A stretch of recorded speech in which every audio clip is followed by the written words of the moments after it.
After marriage இதுதான்டா என் இடம் அப்படின்னு நம்ம மாமியார் வீட்டில் ஒரு இடத்த சொல்லி உரிமையோட போய் நிற்கிறேன்னா அது இந்த ஜலதாரையாக தாங்க இருக்கும். எந்த அளவுக்கு இது உண்மையான கல்யாணம் முடிச்ச புதுசில் எங்கள் வீட்டுக்கார் வந்தோடனே ஜலதாரியத்துக்கு தான் வந்து பார்ப்பாருன்னா பார்த்துக்கோங்க.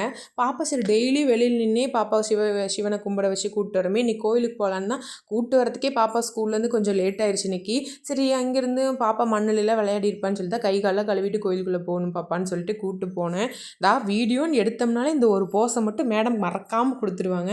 அப்படியே முருகரையும் கும்பிட்டு தீர்த்தலிங்கேஸ்வரருக்கு நான்வெஜ் சாப்பிட்றவங்க தீர்த்தம் ஊற்றக்கூடாதுன்னு போட்டிருந்தாங்க. சரி நம்ம தான் நான்வெஜ் சாப்பிடுவோம்ல, அதனால் ஊற்ற வேணான்னு சொல்லி ஊற்றலை. அதுக்குள்ளே சிவபுராணம் படிக்கலான்னு ஆசையாக இருந்துச்சு சிவன் கோயிலில் இருந்துட்டு.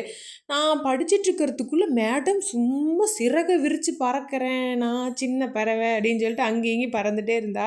ஓடி ஓடி விளையாடிட்டு இருந்தா. அதுக்குள்ளே ஒரு தாத்தா கொண்டு ஃப்ரூட்டி வேறு கொடுத்துட்டாரு. ஒரு வர வழியில் ஒரு சிஸ்டர் வந்து உப்பிலிட்டது வித்துட்டு இருந்தாங்க. அதை பார்த்தோன்னே அப்படியே டெம்ப்ட் ஆயிடுச்சு. சரி வாங்கிட்டு போனால் வீட்டில் போய் அத்தையும் நானும் சாப்பிட்லான்னு சொல்லிட்டு அதையும் வாங்கிட்டு வந்தாச்சு.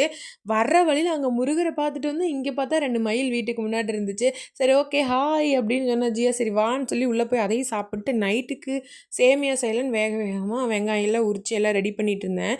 என்னதான் சொல்லுங்கள், ஒரு நல்ல சில்லுன்னு இருக்கிற கிளைமேட்டுக்கு சேமியா நல்லா சுட சுட கொல கொலன்னு செஞ்சு சாப்பிட்டா வேறு லெவல் டேஸ்ட்டாக இருக்கும். அதான் ரெட் ரோஸ் பிராண்டில் செஞ்சால் அது கொஞ்சம் பதமாக இருக்க மாதிரி இருக்கும். எப்பவுமே எனக்கு பிடிக்கும்னு சொல்லிட்டு அந்த பிராண்ட் தான் வாங்குவோம். பாப்பாவுக்கும் அப்படியே ஆனியன் எக் ஃப்ரைட் ரைஸ் மாதிரி செஞ்சாச்சு. நாங்களும் சாப்பிட்டு என்ன தான் சொல்லுங்கள், நைட்டு வந்து அடுப்பு சிங்க்கு டிஃபன் பாக்ஸ் அத்தனையும் விளக்கி நீட்டாக கிச்சன் இருந்துச்சுனாவே ஒரு மாதிரி போய் படுத்து தூங்கினாலே ஹப்பா அப்படிங்கிற மாதிரி இருக்கும். எத்தனை பேருக்கு இதே மாதிரி இருக்கும் மறக்காமல் கமெண்ட்டில் சொல்லுங்கள். பாய்.